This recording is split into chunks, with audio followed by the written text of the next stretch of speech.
প্রিয় ভাইরা, অনেক খাবার থাকলেই কি সুখ পাওয়া যায়? শুনুন এক গ্রামের ইঁদুর আর শহরের ইঁদুরের গল্প। একবার এক গ্রামের ইঁদুর তার বাড়িতে তার বন্ধু শহরের ইঁদুরকে দাওয়াত দিল।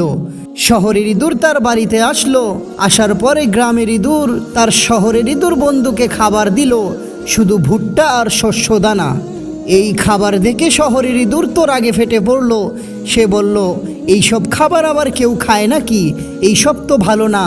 তুমি একদিন আমার শহরে এসো, দেখবে কত রকমের খাবার। কিছুদিন পরে সেই গ্রামের ইঁদুর তার শহরের ইঁদুর বন্ধুর বাড়িতে গেল। বাড়িতে গিয়ে দেখলো টেবিল সাজানো কত রকমের খাবার, জ্যাম, জেলি, পনির, মটরশুঁটি সহ আরও কত কি। এই সব দেখে গ্রামের ইঁদুর তো অবাক হয়ে গেল। এত সব খাবার সে আগে কখনোই দেখেনি। এরপর তারা খেতে বসলো।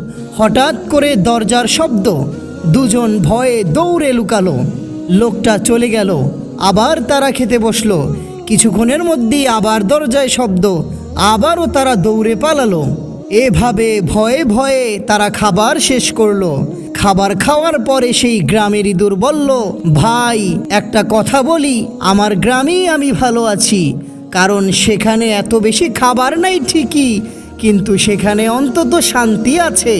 শান্তিতে দুমুঠো খাওয়া যায়। প্রিয় ভাইরা আমার, দারিদ্র্যের মধ্যে শান্তি ভয়ের মধ্যে প্রাচুর্যের চেয়েও অনেক ভালো।